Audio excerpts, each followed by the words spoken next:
Imagine a world where the elite dye their skin unnatural colors, wear wigs so tall they require structural engineering, gorge themselves on feasts while deliberately vomiting just so they can eat more, and watch children suffer for their entertainment. Now, am I describing Panem's capital or 18th century Versailles? Because honestly, the answer is kind of both, and the real version might actually be worse. When Suzanne Collins created the capital, she wasn't pulling ideas out of thin air. She was pulling them directly from history, and today we're going to prove that Marie Antoinette wouldn't have just survived in the capital. She would have been its ultimate trendsetter, its most iconic citizen, its president of fashion. Effie Trinket could never. So buckle up, because we're about to put pre-revolutionary France and Panem side by side, and I promise you by the end of this video, you're going to look at both of them very, very differently. Let's start where the comparison is most visually obvious. The fashion capital citizens are known for their absurd, over-the-top aesthetic. We're talking surgically altered faces, jewel-encrusted skin, hair dyed every color of the rainbow, and outfits that look like they were designed by someone who got into a fight with a craft store and lost beautifully. But here's the thing. The French aristocracy of the 1700s was doing all of this first, just with the technology they had available. Let's talk about the hair. Capital citizens are famous for their elaborate wigs and sculpted hairstyles. Marie Antoinette's hairstyles, called poufs, routinely stood 3 to 4 feet tall. They were architectural marvels held together with wireframes, pomade, powder, and sometimes literal objects embedded inside them. We're talking miniature ships, bird cages with live birds, elaborate garden scenes, and fruit arrangements. One famous style, called the pouf à la belle poule, featured an entire replica of a French warship sitting on top of a woman's head to celebrate a naval victory. These hairstyles were so enormous that women sometimes had to kneel in their carriages or stick their heads out of windows because they physically could not fit inside. They also couldn't wash them easily, so they'd keep them up for weeks, leading to insect infestations. Glamorous, right? Now let's talk about skin.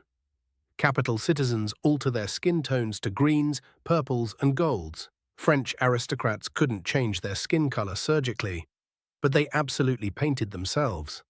White lead-based makeup called Circuses was slathered on thickly to achieve a porcelain look. They'd then add beauty patches, which were small pieces of black silk cut into shapes like stars, moons, and hearts, and glued onto their faces in specific locations that actually carried coded social meanings. A patch near the mouth meant you were flirtatious. One near the eye meant passion. They were basically the Instagram filters of the 18th century, except they were giving themselves lead poisoning. The clothes themselves were equally insane. Marie Antoinette's gowns could weigh up to 50 pounds. The panniers, those wide hip extensions, could extend 6 feet across, making it impossible to walk through a standard doorway. Women had to turn sideways and shimmy through. The fabrics were embroidered with real gold and silver thread, encrusted with gemstones, and some single gowns cost what an average French family would earn in 10 lifetimes. Effie Trinket is shaking. Now let's talk about the food, because this is where things get genuinely disturbing in their similarity. One of the most memorable and revolting details from Catching Fire is when Katniss attends a capital party and discovers that guests drink a special liquid that makes them vomit so they can keep eating. She's horrified because back in District 12, people are literally starving to death, and these people are throwing up food for fun. Suzanne Collins has confirmed this was directly inspired by the Roman practice of using vomitoriums, but the excess of Versailles fits the parallel just as well. The daily meals at Versailles were spectacles of almost incomprehensible waste. A single royal supper could include over 300 individual dishes. We're talking dozens of soups, roasts, pastries, fruits, and elaborate sugar sculptures that were purely decorative. The royal kitchen employed nearly 500 people. Most of this food was never eaten. It was displayed, admired, picked at, and then discarded or handed down through an elaborate chain of servants, each taking what they wanted before the scraps eventually disappeared. Meanwhile, outside the gilded gates, the people of France were experiencing devastating bread shortages. By 1789, the average working family was spending roughly 80 to 90% of their income just on bread. Bread, Not rent, not clothing, just bread. When the harvest failed, they starved. When bread prices spiked, they rioted. And inside Versailles, Marie Antoinette's personal hamlet, a fake rustic village built on the palace grounds so she could play at being a shepherdess, featured perfumed sheep and meticulously maintained cottages that cost more than actual villages. She never said, "Let them eat cake." That quote was attributed to her unfairly. But the sentiment behind it, this complete and total disconnect from the reality of suffering, that was absolutely real. Sound familiar? Because President Snow's Rose Garden was maintained by Avoxes, and capital citizens genuinely could not comprehend why anyone in the districts would be unhappy. The disconnect wasn't ignorance, it was architecture. Both systems were literally designed so the people at the top never had to see the bottom. Both Panem and pre-revolutionary France understood something fundamental about maintaining power. You need to keep the oppressed too exhausted and too terrified to rebel, while keeping the privileged too entertained to question the system. The Hunger Games are the most obvious tool of control in Panem.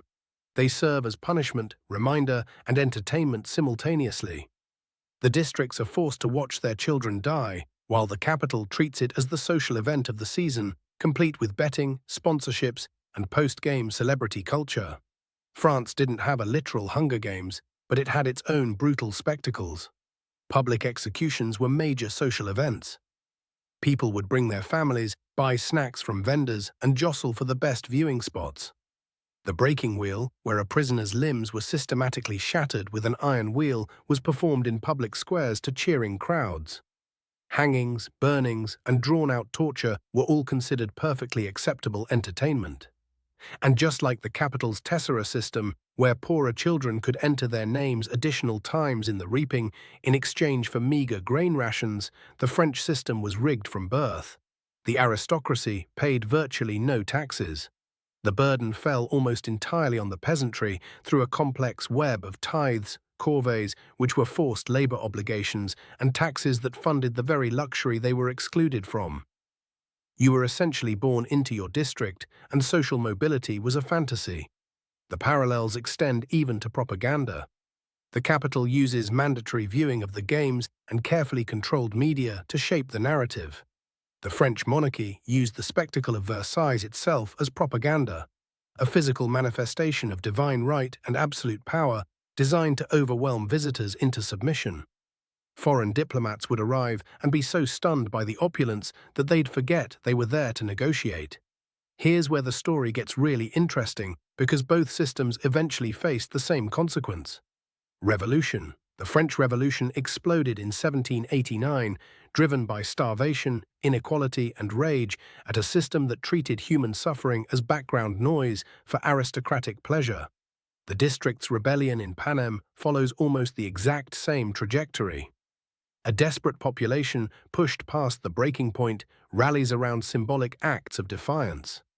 Katniss's Mockingjay pin functions almost identically to the tricolour cockade that became the symbol of the French Revolution. Both were small, wearable symbols that meant everything. Both revolutions also shared a critical catalyst, a moment where the cruelty of the system became so visible, so undeniable, that the illusion shattered. For France, it was the combination of famine, the Queen's perceived extravagance, and the estate's general debacle. For Panem, it was Katniss and Peter's defiance with the berries, and later Rue's death and the rebellion it sparked.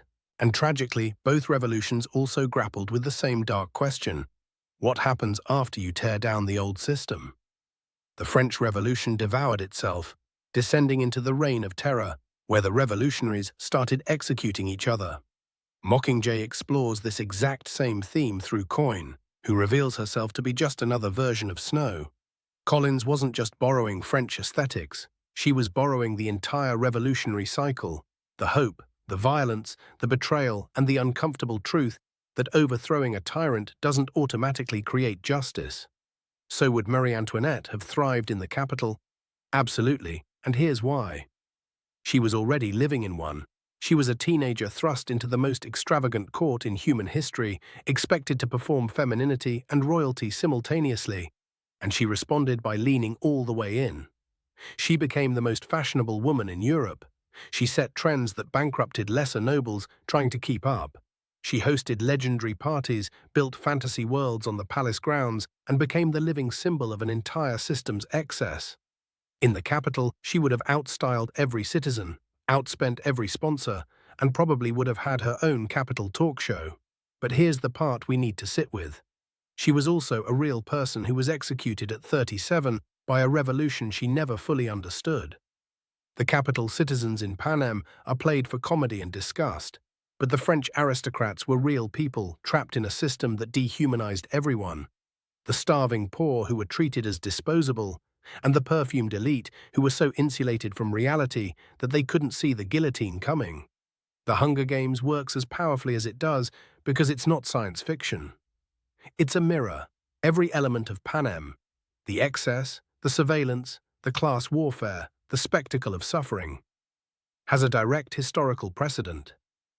And Versailles is perhaps the most complete and damning one of all. History doesn't repeat itself, but it absolutely rhymes, and the rhyme between Versailles and the capital is practically a perfect couplet. Next time you watch The Hunger Games, pay attention to the details. The food, the fashion, the forced performance of loyalty, the way the system makes its own cruelty feel normal. Then remember that all of it already happened, in real life, to real people, and that the distance between fiction and history is a lot shorter than we like to believe. Now I want to hear from you. Drop a comment below and tell me which capital and Versailles parallel surprised you the most, or if there's one I missed. I know there are more. If you enjoyed this deep dive, smash that like button because it genuinely helps this video reach more people who love this kind of history meets pop culture crossover. And if you're not subscribed yet, what are you doing? Hit subscribe and the bell so you never miss a video. I've got so much more like this coming. Thank you for watching, and may the odds be ever in your favor. Unless you're an aristocrat. Then historically speaking, they really won't be.